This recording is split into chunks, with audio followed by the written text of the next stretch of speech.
Hogwarts has always been a place of wonder, a castle brimming with secrets, magic, and history that stretches back for centuries. Yet among the many mysteries that whisper through its ancient stone walls, one of the most enduring is the presence of ghosts. Restless spirits who have chosen to linger within the castle grounds rather than pass beyond the veil. Why do they stay? Why do ghosts remain tethered to Hogwarts, while the living come and go? To understand, we must delve deep into the nature of magic, the tragedies of the past, and the very essence of what it means to be a ghost in the wizarding world. From nearly headless Nick's solemn laments to the chilling presence of the Bloody Baron, the ghosts of Hogwarts are as much a part of its identity as the moving staircases or the enchanted ceiling of the Great Hall. But what makes Hogwarts different from other places haunted by spirits? The answer lies in its nature. Hogwarts is not just a school, it is a stronghold of magic, a sanctuary of ancient power that acts like a beacon for those who cannot let go of life. For ghosts, who are merely echoes of the departed, Hogwarts provides something that the outside world does not: familiarity, a constant tide of young witches and wizards to acknowledge their existence, and, perhaps most importantly, a connection to the magic they once wielded. But to truly grasp why ghosts linger, we must consider what it means to become one in the first place. Ghosts are not the same as the living, nor are they fully part of the afterlife. As Professor Binns, the ghostly history of magic professor, demonstrates, a ghost may not even recognize the moment they crossed the boundary between life and death. They exist in a state of stasis, incapable of growth or change, tied to the world by fear, regret, or unfinished business. And while any witch or wizard can become a ghost, not all choose to do so. In fact, becoming a ghost is a deliberate decision, a refusal to move on, a clinging to the familiar rather than facing the unknown. Hogwarts is uniquely suited to house such spirits. The castle itself is steeped in powerful enchantments, many of which have been in place since its founding. It is an ancient, magical fortress where the laws of the ordinary world do not fully apply. Time moves strangely here, with echoes of the past seeping into the present. The ghosts who remain at Hogwarts may find that the castle preserves them in a way no other place could, offering a semblance of their former lives, even if they are only shadows of who they once were. And so, the ghosts stay. Some, like the Grey Lady, remain for deeply personal reasons, bound to the castle by guilt and sorrow, unable to find peace.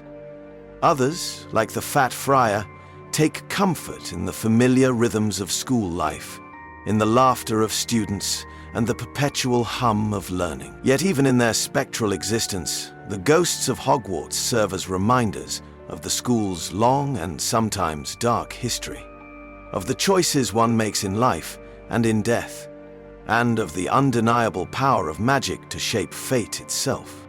Among the ghosts of Hogwarts, none embody the tragedy of lingering regrets quite like the Grey Lady and the Bloody Baron. Their tale is one of betrayal, loss, and remorse, proof that even in death, emotions can bind a soul to a place with unbreakable chains.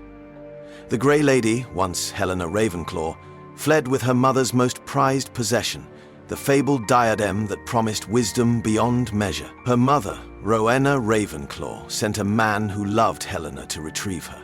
But that love twisted into something dark. The Bloody Baron, blinded by rage when she refused to return, killed her in a fit of despair. Then, realizing what he had done, turned his own blade upon himself. Even in their spectral forms, they remain haunted by their past, tethered to the very school they both sought to escape in life. Helena's presence at Hogwarts speaks volumes about why ghosts choose to remain.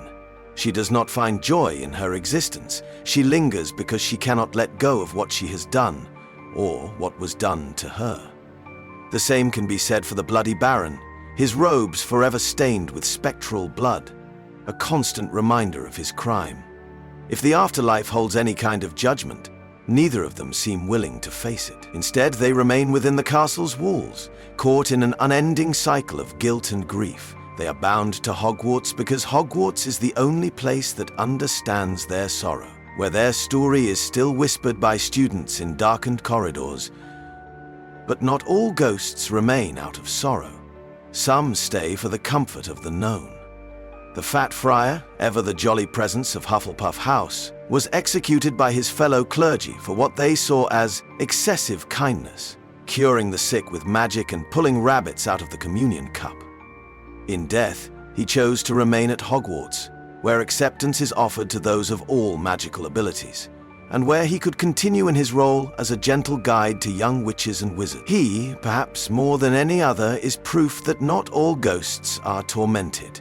Some simply stay because Hogwarts is home. Then, of course, there is Nearly Headless Nick, whose very name speaks to the tragedy of his existence. Sir Nicholas de Mimsy Porpington longed to be a fully fledged ghost of the Headless Hunt, but his botched beheading left him in an unfortunate limbo, unable to truly belong anywhere. He remains at Hogwarts because, to the living, he is still Sir Nicholas, the friendly ghost of Gryffindor Tower. Here, at least, he has purpose, a role to play, a community that acknowledges him. If he were to leave, what would he be? A drifting spirit, neither feared nor revered, unnoticed in the vastness of the world beyond Hogwarts. Hogwarts does not just house ghosts, it gives them a place to belong. In a way, the school serves as a sanctuary not just for the living but for the dead, for those who fear what lies beyond, for those too tied to their past to move forward, and for those who simply cannot bear to leave the place where they were once happy. Hogwarts offers an eternity of familiarity, and so they stay, watching as generations of students pass through its halls, whispering their stories to those willing to listen, forever bound to the magic that once made them feel alive. Yet, for all their presence at Hogwarts, ghosts are but echoes of the people they once were. The most striking proof of this comes from Nearly Headless Nick himself, who once explained that becoming a ghost is not the glorious second chance at life that some might imagine. It is a choice made out of fear. When Harry, fresh from witnessing the death of Sirius Black, asked Nick whether his godfather might return as a ghost, the answer was absolute. I was afraid of death. I chose to remain behind. I sometimes wonder whether I oughtn't to have. Well, that is neither here nor there. In fact, I am neither here nor there. The words carry a tragic weight, revealing that ghosts are not truly living, nor are they entirely part of the beyond. They exist in between, incapable of change, forever bound to the decisions that led them to this state. This raises a crucial question. Why do so few wizards and witches choose this path? Surely, with death being the great unknown, many would opt for the security of continued existence, even in ghostly form. But the truth is, most do not. The process of becoming a ghost is not merely about willpower or desire. It is an act rooted in deep magical consequence.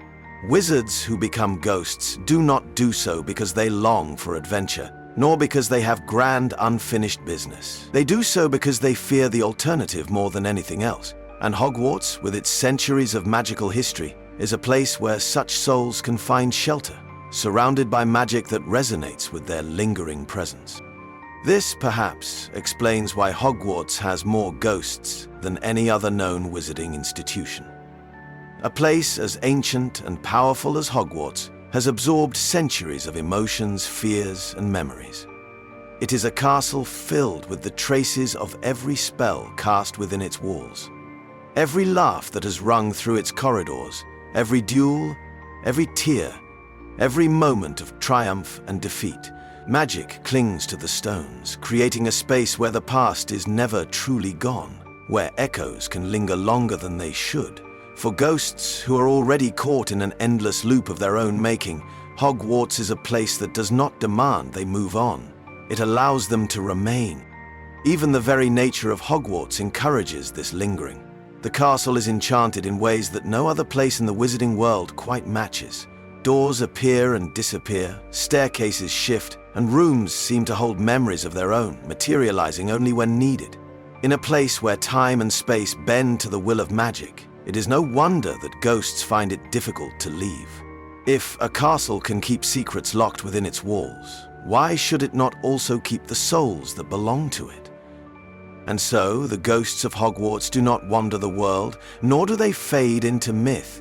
They remain as a living history of the school, silent witnesses to the centuries, reminders of what was and what could have been.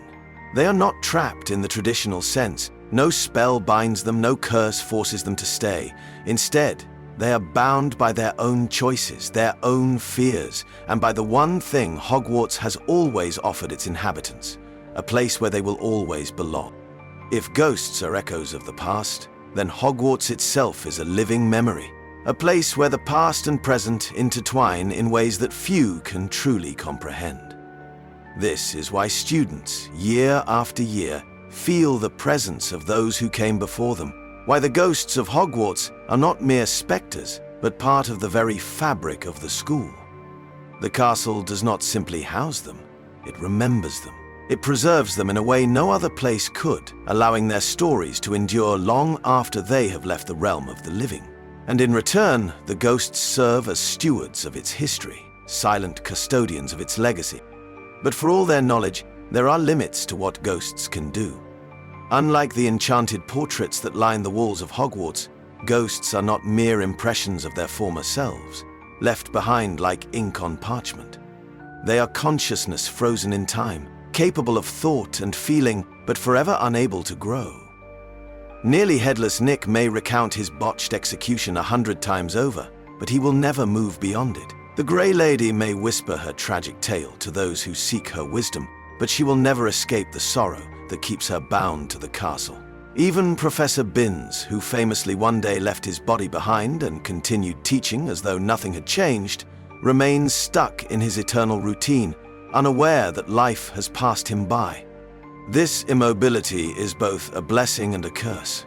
The ghosts of Hogwarts offer continuity, a bridge between generations of students, a reminder that the school has seen war, peace, triumph, and tragedy, and yet it endures. But in exchange for this existence, they forfeit something vital, the ability to move on. They may witness history unfold before them, but they will never be part of it. They may watch the living experience love, fear, and change, but they will never again feel it themselves. They are present, but never truly there. This is the price of choosing to remain. Yet, in their own way, they serve as teachers, though not in the same manner as living professors. The ghosts of Hogwarts embody lessons that no textbook could ever impart. The Bloody Baron and the Grey Lady speak to the weight of guilt and the cost of choices made in anger. The Fat Friar reminds students of kindness, showing that even in the face of betrayal, one can choose to remain hopeful. Nearly Headless Nick, forever longing for the approval of the Headless Hunt, illustrates the folly of yearning for validation from those who will never accept you.